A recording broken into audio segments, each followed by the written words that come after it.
कि आप सीढ़ी से गिरे, नीचे चोट नहीं लगी, तो कहते हैं अल्लाह ने बचा लिया। अबे गिराया किसने था? वो कोई और था। एक अंदर गड़बड़ है। सवाल यह है कि अगर भाग्य कोई चीज है, अगर नसीब कोई चीज है, अगर जो हो रहा है वो लिखा है, वही डेस्टिनी है, तो फिर पाप और पुण्य कैसे हो सकते हैं? अरे भाई, एक आदमी के भाग्य में लिखा था कि मेरा मर्डर करेगा, सो उसने कर दिया। आप उसे हत्यारा क्यों कह रहे हैं? उसका क्या दोष है? मेरे भाग्य में लिखा था कि मैं इसका पैसा खा जाऊंगा, आप मुझे चोर क्यों कह रहे हैं? अगर भाग्य में लिखा था तो पाप और पुण्य हो ही नहीं सकते। फिर कहते हैं नहीं नहीं, ऐसी बात नहीं है। है क्या कि आपको ईश्वर ने अकल दी है और वो देख रहा है कि आप अच्छा करते हैं या बुरा करते हैं, आपको छूट दी है। अच्छा भाई, 6 बिलियन आदमी है इस पृथ्वी पे, सबको थोड़ी थोड़ी छूट दी है तो काफी छूट हो गई मिलके। अब इतनी छूट में मैं तो उधर ही देख रहा हूं, इधर जो छूट वाले वो मेरे साथ कुछ भी गड़बड़ कर सकते हैं।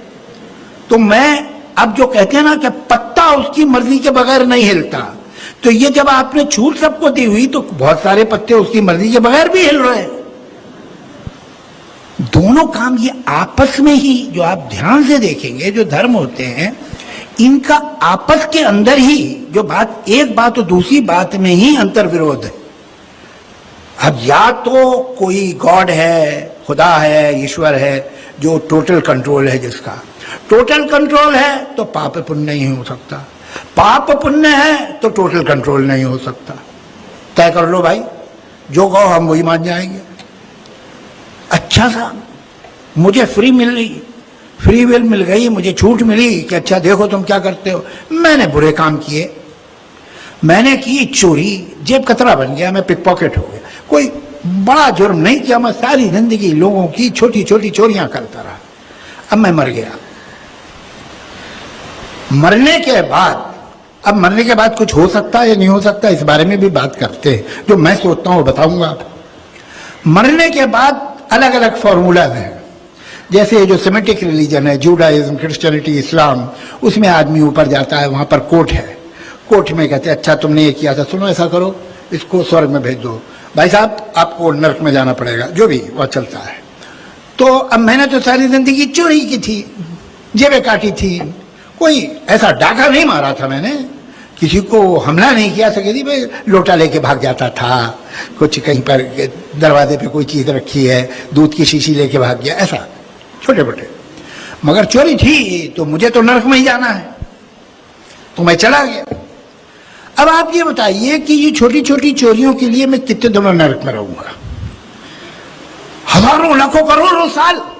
अरे भाई, छोटी छोटी चोरियां की हैं, 6 महीने की सजा हो जाए, 8 महीने की सजा हो जाए, 1 साल की, 2 साल की, हमेशा तो नहीं हो सकता।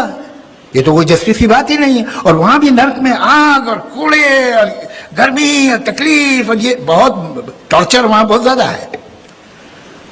अब 6 महीने 8 महीने बाद अगर मुझे छोड़ दिया तो मैं कहां जाऊंगा? मैं स्वर्ग में तो जा नहीं सकता हूं, ऐसा तो कोई काम मैंने किया नहीं है। अच्छा, और आपके धर्म के मुताबिक मेरा जन्म भी नहीं होने वाला है दोबारा, वो दूसरा धर्म है, उसकी भी बात करेंगे। तो अभी मेरा होगा क्या? इसका मुझे कोई मौलवी या कोई प्रीस्ट है, कोई क्रिश्चियन, कोई मुसलमान प्रीस्ट हो, मुझे बताए कि we are, every human being is born with free will and we are here to test for the life to come hereafter. ये एक प्रिंसिपल है सर, मुझे एक्सेप्ट है, मुझे कोई इसमें ये नहीं है। दूसरा प्रिंसिपल है सर तकदीर का, जहां मुझे थोड़ी गड़बड़ हो रही है। तकदीर का प्रिंसिपल जो मैं समझ रहा हूं और जो मैंने सुना है वो ये है कि जो अल्लाह ने लिखा है करके आप कर रहे हो, ये जुमला गलत है। आप जो करने वाले हो वो अल्लाह को मालूम है, करके अल्लाह ने लिखा है। I hope I am right sir. Right. तो सर, अगर जब फ्री विल का जो प्रिंसिपल है तो ये तो इसके साथ टैली हो रहा है सर। जबकि मैं देख रहा हूँ फ्री विल आप जो करने जा रहे हो यानी कि मुझे फ्री विल तो है करने में, ये प्रिंसिपल टैली हो रहा है। अब रहा प्रिंसिपल टेस्ट का। अब जब अल्लाह ने हमें यहाँ टेस्ट के लिए भेजा है तो आप यहाँ कह रहे हैं कि आप जो करने जा रहे हो वो अल्लाह को ऑलरेडी पता है और उन्होंने लिख के रखा है। तो मुझे ये समझ में आ रहा है कि हम आखिरत तक क्या करने वाले हैं, यानी सब लोग जो है क्या करने वाले हैं ये अल्लाह को पता है, ये एंड रिजल्ट अल्लाह को पता है, ऐसा मुझे लग रहा है। बिल्कुल सही। जब बिल्कुल सही। आई एम ग्लैड सर, जो मैं समझ रहा था सही समझ रहा था। अब यहाँ बात यह आ रही है कि सर अगर वर्ल्ड कप क्रिकेट का रिजल्ट मुझे अगर फाइनल रिजल्ट मालूम है तो पूरा वर्ल्ड कप मुझे देखने की जरूरत क्या है? वेरी गुड, बहुत अच्छा सवाल। लगता है कि आप बहुत पीस टीवी देखते हैं काफी माशाल्लाह। देखता हूँ सर। आपने जिस तरीके से तकदीर को शॉर्ट में कहा, यस सर। बहुत कम मुसलमान यहाँ कह पाएंगे। मुसलमान को भी ये प्रॉब्लम है तकदीर क्या है, मैच करने का कि फ्री विल एंड तकदीर बहुत कम मुसलमान कह सकते हैं। और आपने इतने बड़े मजमे में कहा, मैं आपको कांग्रेचुलेट करता हूं। Thank you sir. आपका आखिरी सवाल था कि अगर अल्लाह को पता है। Sir I have not yet finish my question sir, please. हाँ जी हाँ जी हाँ जी सर, ये तो एक पार्ट था क्वेश्चन का। दूसरा पार्ट ये है कि अल्लाह को जब अगर मैं तो बनिया हूं सर, मुझे मालूम पड़ा है कि इस्लाम एक्सेप्ट करके मुझे स्वर्ग मिलेगा या नर्क मिलेगा, कुछ न कुछ तो मिलना पक्का है। अब ये सब खेल में अल्लाह को क्या मिल रहा है ये मैं जानना चाहता हूं सर। बहुत अच्छा सवाल। ये दूसरा सवाल है मेरा। और तीसरा, दोनों सवाल का जवाब दूंगा, तीसरा मत पूछिए सर शॉर्ट है, शॉर्ट ये। नहीं तो लोग मुझे कहेंगे कि मैं ना इंसाफी कर नहीं रहा हूं। नहीं, इसी कनेक्टेड है सर, इसी से कनेक्टेड है। और सिर्फ आउट ऑफ क्यूरियोसिटी पूछ रहा हूं, आप देना चाहे दे सकते, नहीं देना चाहे नहीं दे सकते। सर हमारा फैसला कैसा होने वाला है ये तो मुझे पता चल गया कि डूज और डोंट्स कुरान में लिखे, फॉलो करो, आपका फैसला हो जाएगा। लेकिन जो जानवर एनिमल्स जो है, एलिफेंट्स, ये जो भी जानवर है, इनका फैसला अल्लाह कैसे करने वाले हैं ये मुझे जानने की क्यूरियोसिटी है। आप देना चाहे दे सकते हैं, तीनों नहीं जवाब दिया दूंगा, कोई- मुख्तसर सा दूंगा। आपने बिल्कुल सही किया तकदीर के बारे में। आप पीस टीवी देख रहे हैं, वहां से मालूमात सही मिली। आपके जो 3 सवाल थे, पहला सवाल था अल्लाह जब जानता है ये सब होने वाला है तो ये खिलवाड़ क्यों होता है ना, कठपुतलियां। जब अल्लाह ताला सब जानते हैं तो हम लोग क्यों ये रचा रहे ड्रामा, डायरेक्ट क्यों ना मुझे जन्नत में डालता है, डायरेक्ट क्यों ना दोज़ख में डालता है। बहुत अच्छा सवाल। सबसे पहले ये सवाल कि अगर अल्लाह सुब्हाना व तआला आपको बोलेगा अच्छा ये आदमी अच्छे काम करने वाला है, इसको जन्नत में डाला, ये आदमी बुरे काम करने वाला है, दोज़ख में डाला, और डायरेक्ट अगर दुनिया में आने के बिना जन्नत में डालेगा, दोज़ख में डालेगा, जन्नत में वाला तो एतराज नहीं करेगा, दोज़ख में डाले वाला कहेगा आप मुझे दोज़ख में क्यों डाल रहे, मैंने क्या गुनाह किया। अल्लाह ताला कुरान में ये लिखा है, आखिरत के दिन में आप अल्लाह से ये नहीं कहेंगे क्या वो नाइंसाफी कर रहे, आपके जिस्म आपके खिलाफ गवाही देंगे, आपके फेवर में गवाही देंगे, आपके आंख, आपके हाथ, आपके हर जिस्म के अंग अंग आपके फेवर और खिलाफ में गवाही देंगे, आपके आगे सब कुछ स्पष्ट रहेगा। तो आप अल्लाह से ये नहीं कहेंगे कि आप मुझे दोज़ख में क्यों डाल रहे, आप कहेंगे मुझे और एक मौका दो। अल्लाह कहेगा टेस्ट खत्म हो गया है। अगर डायरेक्ट आपको दोज़ख में डालेंगे तो आप कहेंगे अल्लाह ने, मिसाल के तौर पे अगर टीचर जानता है कि ये स्टूडेंट को फर्स्ट आने वाला है, ये स्टूडेंट फेल होने वाला है, अगर डायरेक्ट बोलेगा नो टेस्ट, आपको पास किया, आपको फेल किया, पास करने वाला एतराज नहीं करेगा, फेल करने वाला बोलेगा अरे आपने फेल क्यों किया मुझे, अरे आप तो बुद्धू है आपको, लेकिन फेल क्यों किया, इसलिए टेस्ट लेता है। अल्लाह ताला जानता है लेकिन आप उस पर एतराज नहीं किया आखिरत में, इसलिए टेस्ट ले रहा है। नंबर 2, अल्लाह को फायदा क्या है। अल्लाह को शैतान ने उसको चैलेंज किया था कि मैं तेरे बंदे को भड़काऊंगा, चैप्टर नंबर 7 में लिखा गया है। तो अल्लाह कहता है कि मेरे बंदे को तू भड़का सकेगा ही नहीं, जो मेरे बंदे ने उसको भड़काएगा। इब्लीस कहता है मेरे पनिशमेंट को डिले करो, गिव मी रिस्पाइट, अल्लाह डिले कर लेता है। अल्लाह क्यों कर रहा है, क्योंकि अल्लाह ताला के लिए इंसान सबसे बेहतरीन मखलूक है, बेस्ट क्रिएशन। बाकी creation don't have free will, इंसान को फ्री विल है, तो ये सबसे बेहतरीन क्रिएशन है। उनको खुशी हो रही कि बाकी जो लोग हैं, आपका तीसरा सवाल भी इसमें आता है, जो फरिश्ते उनको चॉइस नहीं, जो अल्लाह कहता है मानना ही पड़ता है। जानवर को फ्री विल नहीं है, जो अल्लाह ताला कहेगा जानवर करेगा, फ्री विल नहीं। इंसान एक ऐसी मखलूक है ऐसा क्रिएशन है जिसके पास फ्री विल है, इसीलिए उसे खुशी होती है कि मैं फ्री विल देने के बाद ये इंसान मेरी इबादत कर रहा है। Answer number 2। आंसर नंबर 3, ये टेस्ट जानवरों के लिए नहीं है। जानवर के लिए टेस्ट नहीं, सिर्फ इंसान के लिए और जिन के लिए। जानवर अगर किसने भी कोई गलत किया, एक जानवर ने दूसरे जानवर के खिलाफ कुछ सिंग मारी, तो आखिरत के दिन पे उसका बदला लिया जाएगा और उनको खत्म किया जाएगा। इन लोग स्वर्ग और नरक में नहीं जाएंगे। इंसान सबसे बेहतरीन मखलूक है, सबसे अच्छा क्रिएशन है, सिर्फ वो जन्नत या दोज़ख में जाएंगे। और सवाल के पहले जो आपने पूछा था कि वो मुस्लिम ऑपरेटर पीस टीवी नहीं दिखा रहा है, हम क्या करें, आप बिल्कुल सही कह रहे हैं कि मुसलमान से ज्यादा गैर मुसलमान को फायदा हो रहा है, इसलिए वो मुसलमान टेलीविजन नहीं दिखा रहा है। और मैं कहता हूं ना, कुछ लोग नाम के मुसलमान रहते, पैसे के रहते, वो बाकी चैनल शायद उन्हें पैसा देते, हम किसको पैसा देते ने? हम ना पैसे से किसी को खरीदते, ना किसी को इस्लाम फैलाते, ना चैनल को पैसा देते। गॉड टीवी जो क्रिश्चियन चैनल है, इंडिया में हर साल 28 करोड़ रुपीस है, 28 करोड़ सिर्फ केबल ऑपरेटर्स को पैसा देती है। 28 करोड़, 28 करोड़, वो बजट भी नहीं सिर्फ इंडिया में दिखाने के लिए।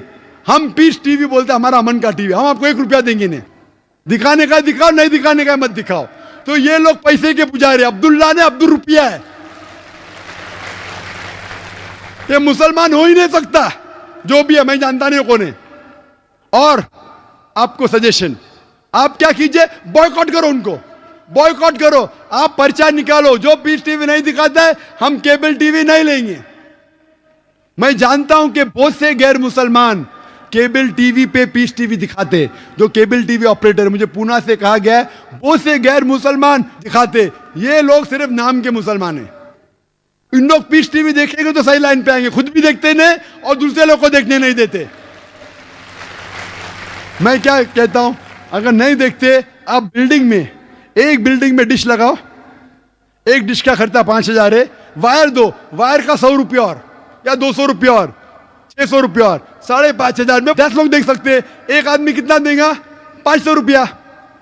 आप जो केबल ऑपरेटर को फीस दे रहे ना, 250 रुपया, 300 रुपया, वो भी बंद हो जाएगा। हमारा फ्री चैनल है, 5,000 रुपया खर्चा करो, 1,000 रुपया वायरिंग के लिए, 6,000 में 10-15 लोग देख सकते हैं, 600 रुपया 300 रुपया खर्चा आएगा, सही है ना?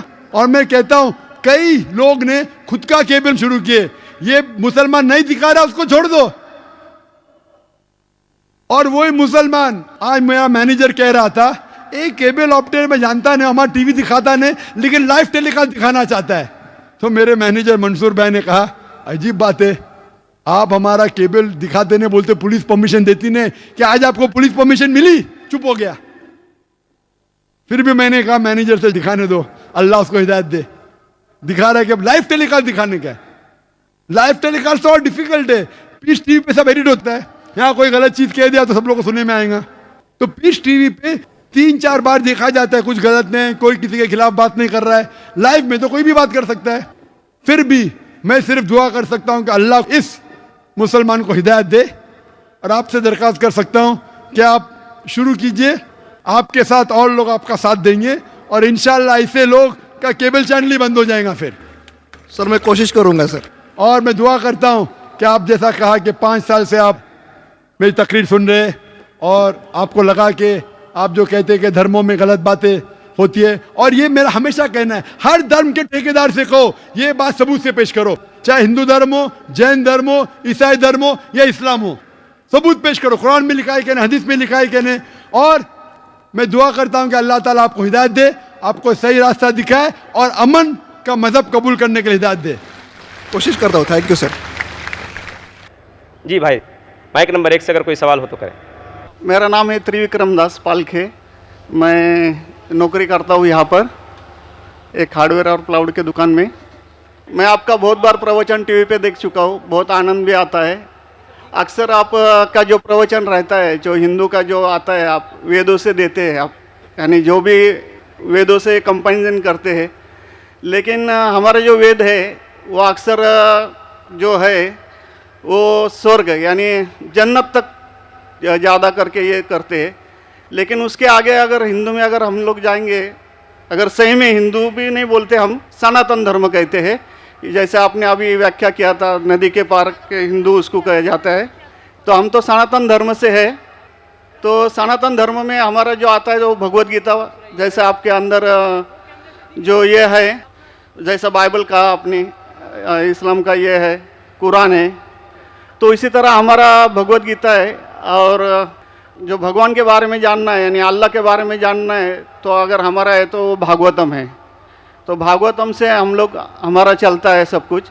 अगर ये है वेद, तो हमको स्वर्ग तक जाने के लिए है, लेकिन हमारा जो भागवतम है वो अल्लाह तक जाने के पहुँच तक है, यानी अल्लाह को हम सामने सामने देख के उनकी सेवा करने के लिए है।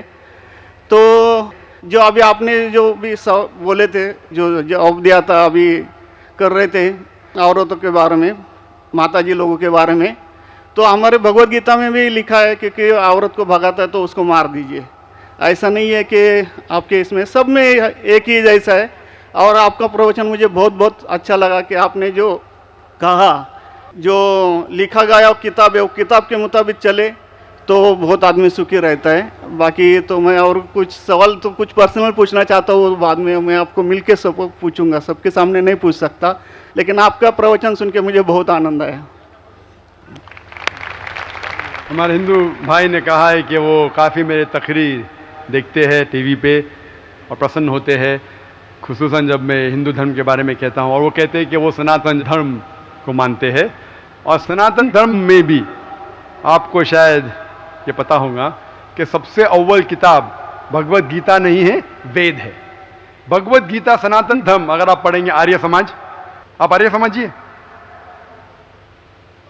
सनातन धर्म में बहुत से किस्म है। आपको इस्कॉन से मैं, इस्कॉन, बिल्कुल इस्कॉन, हरे रामा हरे कृष्णा, इस्कॉन, ठीक है। तो इस्कॉन का तस्करा करता हूं। मैं गया था एक बार कलकत्ता में, और कलकत्ता में तकरीर थी मेरी, उस वक्त बारिश आती है, बारिश तो हो गई, लेकिन मेरे साथ आने वाले थे इस्कॉन के हेड कलकत्ता के। हम लोग दोनों जाते एक वैन में, वैनिटी वैन मतलब जब बड़े मैदान में, यहाँ तो माशाल्लाह मैदान के बाजू में काफ़ी बिल्डिंग है, तो बड़े मैदान में प्रोग्राम होता है तो कोई ग्रीन रूम नहीं होता है, तो क्या करते हैं, वैन लेके आते बस, इसमें मेकअप रूम या आराम करने के लिए कंडीशन होता है। तो मैं इस्कॉन के हेड के साथ में बैठा था, तो उन्होंने वही बात कही जो आपने कहा, हमारे लिए सबसे अव्वल है भगवत गीता। मैंने बोला ठीक है, और कहीं का वेद भी ठीक है। तो मैंने पूछा, ये भगवत गीता हिंदू धर्म में दो किस्म की किताब है, एक है श्रुति, एक है स्मृति। श्रुति मतलब जो भगवान की भेजी हुई किताब, वेद और उपनिषद। उसने कहा बिल्कुल सही। स्मृति किसे कहते, तो उसने कहने लगा स्मृति कहते वो जो आदमी की लिखी हुई किताब है, मिसाल के तौर पे मनुस्मृति। तो मैंने पूछा ये रामायण और महाभारत क्या है, तो उसने कहा यह है स्मृति। बेशक बिल्कुल सही जवाब था, मैं भी तालिब इल्म हूं। तो मैंने पूछा, बिल्कुल सही कहते, ऊपर आती है श्रुति, वेद और उपनिषद। स्मृति मतलब दूसरी किताबें, मनुस्मृति, इतिहास। मैंने पूछा ये महाभारत क्या इतिहास है, तो मैंने उससे पूछा गुरुजी ये बात मेरे इल्म के हिसाब से भगवत गीता एक हिस्सा है महाभारत का, 18 चैप्टर का, सही है? अरे बिल्कुल सही है, आप बहुत इल्म रखते। मैंने बेशक। तो जब भगवत गीता महाभारत का हिस्सा है तो महाभारत स्मृति है क्या श्रुति है? चुप बैठे, स्मृति है बोला। तो स्मृति ऊपर क्या नीचे? तो बोले हाँ आपके पास इल्म है ना, इसलिए आप जानते हैं। हम लोग को कहते हैं भगवत गीता ऊंची है, लेकिन हम सही कहते हैं ये भगवत गीता वेद का निचोड़ है। निचोड़ है लेकिन वेद ऊपर है, खुदा की किताब है। भगवत गीता इंसान की लिखी है, किसके जरिए? स्कॉलर्स कहते हैं, आपके इस्कॉन के गुरु भी कहेंगे वो। लेकिन आप आम आदमी हैं, आप शायद ये पेचीदा चीजें को जानते नहीं। हम तालिब इल्म हैं, मैं स्कॉलर नहीं हूं, तालिब इल्म हूं तकाबले मज़ाहिब का, इस्लाम एंड कंपैरेटिव रिलीजन का। तो बोले बेशक आप बिल्कुल सही कहते हैं। तो मैं कहूंगा अगर वेद और भगवत गीता में टकराव है, किसकी बात मानेंगे? तो बोले आमतौर पे तो हम कहते हैं भगवत गीता ऊपर है, लेकिन आप सही कहते हैं क्योंकि आपका दिल में। तो मैं वो डबल स्टैंडर्ड क्यों? जिसके बाद दिल में बदल जाता है क्या? 2 + 2 4 ही रहता है, चाहे वो सेकंड स्टैंडर्ड में या 10th स्टैंडर्ड में। 2+2 वही रहेगा 4, बदलेगा नहीं। तो मैं ये कहता हूं गुरुजी से, आपके संत से, कि आप अपनी किताब लोगों में आम करो, हिंदुओं में आम करो वेद। लेकिन हिंदू धर्म में सिर्फ ब्राह्मण ही वेद को पढ़ सकता है, क्षत्रिय नहीं पढ़ सकता है। क्यों? बाकी लोग नहीं पढ़ सकते, वेद व्यास शूद्र नहीं पढ़ सकता है। क्यों? हमारे मजहब में ऊंच नीच नहीं है, काला या सफेद, अमीर या गरीब, राजा या फकीर, कुरान पढ़ सकता है। नमाज के लिए जब उस ईश्वर की हम इबादत करते हैं, जब खड़े होते नमाज के लिए, कंधे से कंधा मिला के करते, चाहे वो फकीर या अमीर या गरीब, फकीर या राजा, साथ में खड़ा है तो कंधे से कंधे मिला के खड़ा होता है। और आप यहां देखेंगे, और मैं अल्हम्दुलिल्लाह कई बार सऊदी अरब गया हूं और किंग अब्दुल्ला की दावत पे भी गया हूं, माशाल्लाह उनकी सिक्योरिटी रहती है तो सिक्योरिटी हट जाती है, आप साथ में तो साथ में, अल्हम्दुलिल्लाह। राजा या फकीर, अमीर या गरीब, काला या सफेद, यकसा है। तो मैं ये कहना चाहता हूं, आप बिल्कुल सही कह रहे थे कि वेद स्वर्ग की बात करता है लेकिन खुदा की बात भी करता है। भगवत गीता में भी स्वर्ग की बात लिखा है, खुदा का भी लिखा है। आप बोले अल्लाह के करीब आने के लिए भगवत गीता सही है, बराबर। मैं ये नहीं कह रहा हूँ कि ये वेदों में नहीं कहा है, वेदों में बहुत आखिरी में आता है, लेकिन जो भगवत गीता जो है वो डायरेक्ट भगवान हुआ है, यानी अल्लाह ने कहा हुआ है, ऐसा है। तो इसके लिए अभी वेद तो संस्कृत में है, वो पढ़ नहीं सकते, लेकिन जो भगवत गीता है वो बहुत सारी इसमें ट्रांसलेशन हो गई है। और जो भगवत गीता है बहुत सारे आदमी ने यानी लिखी हुई है, करीबन 200-300 लोगों ने लिखी है अपने अपने हिसाब से। हाँ, बिल्कुल सही कहा। लेकिन इस्कॉन का जो गीता है, भगवत गीता, वो गुरु परंपरा में है, वो भी आदमी है, एज इट इज लिखा हुआ है, यानी वो परंपरा में अगर गया तो वो कृष्ण तक गया, यानी जिसने जो कहा है वो एज इट इज है, इसके लिए उसका लिखा हुआ as it is Bhagavad Gita. आपके स्वामी प्रभुपदा, बराबर, यस बराबर हुआ, स्वामी प्रभुपदा इंसानी थे ना। हाँ, इंसानी थे ना, मैं किधर ना बोल रहा हूँ। ये हमारा कुरान जो है ना, डायरेक्ट अल्लाह की तरफ से, वो तो ना मोहम्मद सल्लल्लाहु अलैहि वसल्लम ने लिखा है। वही बोल हम रहा लोग ने ये कुरान जो है डायरेक्ट अल्लाह की नाजिल, यूं बहू।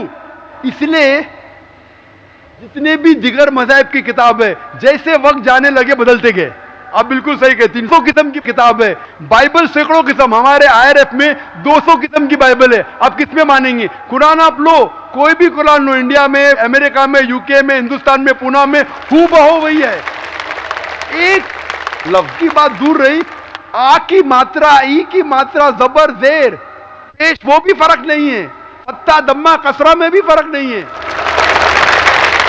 ओरिजिनल कुरान में तो फत्ता दम्मा कसरा था नहीं, लेकिन आज जब हम पढ़ते हैं माशाअल्लाह। तो मैं ये कहना चाहता हूं, जितनी भी किताबें पहले आई, आज भी आप बिल्कुल सही कहते हैं, भगवत गीता वेद का निचोड़ है। लेकिन जब निचोड़ होता है वो असली फल से कॉन्ट्रडिक्ट करे तो फल और अहम है। मैं बिल्कुल मानता हूं, स्वामी प्रभुपदा मानते हैं कि भगवत गीता क्या है, वेद का निचोड़ है। और वो कहते हैं, मैं भी पढ़ चुका हूं, आपकी Bhagavad Gita as it is पढ़ चुका हूं, उसमें ही लिखा, उसका ही ट्रांसलेशन था। भगवत गीता अध्याय नंबर 7 श्लोका नंबर 20 में, जो कोई दुनियादारी के पीछे भागता है वो गलत खुदाओं के पीछे भागता है। आपकी भगवत गीता में लिखा एज इट इज में, और उसका अगर प्रीफेस पढ़ेंगे उसमें लिखा है कि ये जो वेद है वो गाय है, भोज से गाय है, और कृष्ण क्या है, दूध निकालने वाला इंसान, और दूध क्या है, भगवत गीता है। सही कह रहा हूं कि नहीं? प्रीफेस में लिखे है। कौन कहता है? आपके स्वामी प्रभुपदा। मुझे उसका ट्रांसलेशन पसंद है। अक्सर हमारे वहां भी माशाअल्लाह 50 से ज्यादा भगवत गीता है। मैं लेकिन स्वामी प्रभुपदा की गीता को पसंद करता हूं, अच्छी गीता है, इसीलिए मैं प्रीफेस कह रहा हूं। लेकिन उसमें भी लिखा हुआ है, उसके अंदर भी वो निचोड़े वेद का निचोड़ है। लेकिन निचोड़ मतलब नहीं कि असल फल को गाय को छोड़ देंगे, गाय चले जाएंगी तो दूध क्या करेंगे आप? गाय रहेंगी तो दूध मिलते रहेगा ना। दूध को लेंगे, गाय को मार देंगे, दूध आपका खत्म हो जाएगा। भाई गाय को जिंदा रखो, रोज दूध लो, बराबर के नहीं? दूसरे बच्चे पैदा करेंगे गाय, लेकिन तो गाय को मत छोड़िए। इससे हमें पता लगता है, उसमें लिखा हुआ है, आपके वेद में लिखा हुआ है कि और एक पैगंबर आने वाला है। आपकी भगवत गीता में लिखा है चैप्टर नंबर 4 में वर्ष नंबर 7 से 8 में, यदा धर्मस्य, यानी युग युग में जब भी परेशानी आएंगी इस धरती पे तो मैं एक रूप हासिल करूंगा, अवतार।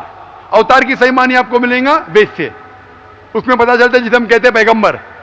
आखिरी पैगंबर, आखिरी अवतार कौन है? कल के अवतार। अगर आप भगवद गीता में मानते, अगर आप वेद में मानते, आपको आखिरी अवतार कल के अवतार में मानना ही पड़ेगा, फिर ही आप कह सकते मैं असल भक्त हूं भगवद गीता का। वो तो है ही, आपने जो बताया कल के अवतार तो आने वाला तो ही है, मानते कल के लास्ट अवतार में आने वाला है। आ चुका है। और उसमें लिखा था कल के अवतार की मां के नाम क्या है? सुमति। सुमति की मानी अमन, अरबी में कहते हैं आमिना। मोहम्मद सल्लल्लाहु अलैहि वसल्लम के वालदा का नाम था आमिना। उसमें लिखा है कल के अवतार, चैप्टर नंबर, अभी हवाला भी दे रहा हूं मैं, टाइम मिल रहा है ना। कल के अवतार चैप्टर नंबर 2 वर्ष नंबर 5 श्लोक नंबर 5, 7, 9, 11, 15। इसमें लिखा है कि उसके वालिद का नाम है विष्णु यास। विष्णु यास मतलब खुदा का बंदा, अरबी में तर्जुमा करेंगे अब्दुल्ला। मोहम्मद सल्लल्लाहु अलैहि वसल्लम के वालिद का नाम था अब्दुल्ला। उसमें लिखा है वो इसी जगह में पैदा होंगे जो अमन की जगह है। हम मानते हैं कि मक्का एक अमन की जगह है। उसमें लिखा है कि वो उस फैमिली में पैदा होंगे जो उस इलाके के अमीर होंगे। हम जानते हैं कि कुरैश के फैमिली में पैदा हुए थे मोहम्मद सल्लल्लाहु अलैहि वसल्लम। उसमें लिखा है कि वो 12वीं तारीख माधव के दिन पे पैदा होंगे, वो 12वीं रब्बी अव्वल मोहम्मद सल्लल्लाहु अलैहि वसल्लम पैदा है। आगे आप पढ़ेंगे वेद में लिखा है कि उसके 4 करीब दोस्त थे, जिसका मैं जिक्र किया हूं। 4 करीब दोस्त मोहम्मद सल्लल्लाहु अलैहि वसल्लम के थे, जो हजरत अबू बकर, हजरत उमर, हजरत उस्मान, हजरत अली। मैं अल्लाह भी मौल, अल्लाह ताला की रहमत सब पे हो। किसके बारे में जिक्र करें? उनको सबसे पहली जो वही आएंगी वो आएंगी एक गार के अंदर। हम जानते हैं मोहम्मद सल्लल्लाहु अलैहि वसल्लम सबसे पहली वही आए गार हिरा में। फिर वो करेंगे हिजरत, नॉर्थ की तरफ फिर से वापस आएंगे। मोहम्मद सल्लल्लाहु अलैहि वसल्लम हिजरत की मदीना जो नॉर्थ के ऊपर है, फिर से वापस आए। मैं तो 1 घंटा सिर्फ तस्करा कर सकता हूँ। मोहम्मद सल्लल्लाहु अलैहि वसल्लम हिंदू धर्म में वक्त नहीं है। मैं ये पूछना चाहता हूँ, आप मानते क्या इस कल के अवतार में? आप मानते मोहम्मद सल्लल्लाहु अलैहि वसल्लम आखिरी पैगंबर है? मैं तो कुरान 3 बार पढ़ा हूँ साहब, मैं तो मानता हूँ कुरान को, वो बात नहीं है। मानना सिर्फ जरूरी नहीं, अमल करना जरूरी है। मैं कहूंगा मैं खुदा को मानता हूं, खुदा की बात पे अमल ना करता हूं तो बेकार है। मैं कहता हूं मैं मेरे वालिद से बहुत मोहब्बत करता हूं, वालिद की बेइज्जती करता हूं, वालिद की बात नहीं मानता हूं, वालिद से बदतमीजी करता हूं, तो क्या फायदा? आप समझ रहे ना? समझ रहा हूँ मैं, लेकिन आपने कुछ पहले ही अभी 10-15 मिनट पहले ही आपने कहा था कि जो भी है कुरान है, वेद है और बाइबल है, कि जो जो उसमें लिखा हुआ है खुदा ने उसके ऊपर अमल करना चाहिए। तो मैं अपने इससे अमल करता ही हूँ, जो कुछ मानता तो हुई है खुदा एक ही है करके, वो तो मानता ही है। बिल्कुल, मैं नहीं बोल रहा कि आपके लिए कोई खुदा अलग है, मेरे लिए कोई अलग है, या ईसाई के लिए कुछ अलग है। आप सनातन धर्म के हैं, मैं जानता हूँ सनातन धर्म में एक खुदा को मानते हैं। वो मानते खुदा की प्रतिमा नहीं, अक्स नहीं है, बराबर ये मानते। लेकिन मैं ये जानना चाहता हूँ, आप कल के अवतार में आप मेरे सवाल को घुमाओ मत। मैं जानता हूं, नहीं है मैं ये जानता हूं, सनातन धर्म के बारे में जानता हूं। पहले स्टेज में आप पास कर चुके, एक खुदा में मानते, बिल्कुल सही। मैं ये बात जानना चाहता हूं कि उस खुदा के अवतार पैगंबर, आखिरी पैगंबर में आप मानते हैं क्या नहीं मोहम्मद सल्लल्लाहु अलैहि वसल्लम? ये मेरा सवाल है। यानी मोहम्मद पैगंबर को आप मानते कि वो आखिरी पैगंबर थे क्या नहीं मानते? वो तो मानता हूँ मैं, मुझे मालूम है ना मोहम्मद पैगंबर आखिरी थे, मोहम्मदियन। वो तो मानता ही हूँ। मोहम्मदन में ने आपके लिए, सबके लिए है ना। बिल्कुल सही। तो कोई धर्म, कोई एक मजहब का थोड़ी रहता, गुरु तो सबके रहता है। वो एक मजहब का थोड़ी गुरु रहता कि वो एक मजहब के लिए, वो सब मजहब के लिए गुरु रहता, तो मानता ही मैं उसको। बिल्कुल सही। लेकिन ये कहना कि सब मजहब यकसा है हूबहू, ये सही नहीं। यकसानियत है, इसीलिए मैंने कहा यकसानियत पे अमल करो। आप बोलेंगे मैं सब हिंदू चीज पे अमल करूंगा, कई हिंदू जाते बुत परस्ती करने के लिए, आपने करते, अच्छी बात है अल्हम्दुलिल्लाह, इसीलिए मैं आपको कांग्रेचुलेट करता हूं। आप बुत परस्ती नहीं करते, मैं आपको कांग्रेचुलेट करता हूं। मैं कांग्रेचुलेट करता हूं क्योंकि सनातन धर्म बुत परस्ती नहीं करता है। अल्हम्दुलिल्लाह सुम्मा अल्हम्दुलिल्लाह, आप आधे इम्तिहान में सफलता पा गए। अभी ये पूछता हूं मैं, जैसे आपने कहा, आप अगर मोहम्मद सल्लल्लाहु अलैहि वसल्लम को आखिरी पैगंबर मानते हैं तो उसके पैगाम पे अमल करना ज़रूरी है। सिर्फ पैगाम को पढ़ना ज़रूरी नहीं, पैगाम पे अमल करना ज़रूरी है। अगर मैं कहता हूँ मानता हूँ लेकिन अमल नहीं करता तो कोई फ़ायदा नहीं। तो ये होता है कि अपने मन से खुदा की बात जो आखिरी पैगाम है कुरान शरीफ और आखिरी पैगंबर मोहम्मद सल्लल्लाहु अलैहि वसल्लम में मानना जरूरी है, फिर ही आप सही तरीके से मजहब को पहचान सकेंगे। Hope that answers the question. नहीं, बस थैंक यू। कुछ बोलने का आपको? मुझे ये कहना चाहिए था, अभी आप बोल रहे थे अमल करना चाहिए, अमल करना चाहिए, तो मैं मोमिन बनने का पूरा कोशिश किया, क्योंकि मैं वो मोमिन का क्या रहता है वो 3-4 इसमें सुन चुका हूँ। मोमिन का क्या रहता है? मोमिन का जो बताया था ना, क्या जो रीजन जो कैसा रहता है मोमिन, कैसा रहता है, मैं जानना चाहता हूँ आपसे। नहीं, मैं इतना याद में जितना रखा हूँ मैं जो भी बोल याद नहीं सकता है, जो भी याद है बोल लीजिए, नो प्रॉब्लम। जो कमी है मैं पूरी कर लूंगा। नहीं नहीं यार, जान दीजिए, अगर दूसरे को भी क्वेश्चन पूछना है मैं आपसे मोहब्बत करता हूँ, मैं आपको पर्सनली मिलता हूँ बाद में। अच्छा, बाद में मिलेंगे स्टेज के बाद इंशाल्लाह। ओके, ठीक है। हरे कृष्णा। माइक नंबर 2 में अगर कोई गैर मुस्लिम भाई कतार में खड़े हों तो वो सवाल कर सकते हैं। मेरा नाम अभिजीत जावलकर है और मैं कंप्यूटर इंजीनियरिंग स्टूडेंट हूँ। सर, मुझे आपसे ये पूछना है कि अगर कोई मुस्लिम कुरान के ऊपर हाथ रखकर कोई कसम खा ले तो क्या वो कसम वापस ले सकता है? भाई साहब ने पूछा है कि अगर कोई मुसलमान कुरान पे हाथ रख के कसम खाता है तो क्या वो कसम वापस ले सकता है कि नहीं। आम तौर पे कोई भी मुसलमान कसम खाता है, चाहे कुरान पे हाथ रखे या नहीं रखे, उसे वापस नहीं लेना चाहिए। अगर उसे पता चला वो कसम गलत चीज है, किसी को नुकसान पहुंचा रही है, तो वापस ले सकता है। तो एक मोमिन, एक मुसलमान अगर अपने जबान से कहता है, कसम खाता है या इंशाअल्लाह कहता है, उसका फर्ज हो जाता है कि उसके ऊपर अमल करे। कुरान पे हाथ रखना नहीं रखना ऐसा कुछ लिखा नहीं है। अगर उसे पता चलता है कि मैंने कुछ गलत चीज कह दिया हूं और किसी का नुकसान होगा या शरीयत के खिलाफ है, कुरान के खिलाफ है, अल्लाह के रसूल के पैगाम के खिलाफ है, फिर उस कसम को तोड़ सकता है। लेकिन आम तौर पे अगर वो कुरान के खिलाफ नहीं है, मोहम्मद सल्लल्लाहु अलैहि वसल्लम के पैगामात के खिलाफ नहीं है, तो उसे अमल करना चाहिए। ऐसी कोई चीज नहीं कुरान के ऊपर। लेकिन अगर वो अल्लाह का नाम लेता है और कसम खाता है, आम तौर पे अल्लाह का नाम छोटी मोटी बात में नहीं लेना चाहिए, लेकिन अगर वो अल्लाह का नाम लेके कोई कसम खाता है, takes an oath in the name of Allah सुब्हानहू व तआला, फिर उसके ऊपर और लाजिम हो जाता है। और अगर वो उस कसम को पूरी न कर सके, उसे कफारा देना पड़ता है, उसे जुर्माना देना पड़ता है। Hope that answers the question brother. की तरफ से कोई अगर सवाल हो तो गैर मुस्लिम बहनों को तरजीह दी जाए, उनको पहले मौका दिया जाए। My name is Sneha Manoj Raizada. I'm studying. My question is, I want to convert into a Muslim. I'm following Islam for a year now, and I have a problem. My parents do not agree with me converting. They don't have a problem with me following Islam, but they do have a problem with me converting. So what am I to do at such a point? My mom is a Muslim and my dad is a Hindu. I mean, my mom hasn't converted to a Hindu. बहन ने सवाल पूछा है कि वो इस्लाम कबूल करना चाहती है, 1 साल से इस्लाम पे अमल कर रही है, लेकिन अब भी कन्वर्ट नहीं हुई है, इस्लाम को कबूल नहीं किया है। वो कबूल करना चाहती है, लेकिन उनके वालिद उनसे खुश नहीं है। कहते हैं कि इस्लाम पे अमल करो लेकिन कन्वर्ट मत हो। अंग्रेजी में सवाल है, इसलिए ज़रा अंग्रेजी में जवाब दूंगा। डू नॉट कन्वर्ट, तो उनसे कहो okay father, I will not convert, I will revert, क्योंकि there nothing like conversion in Islam.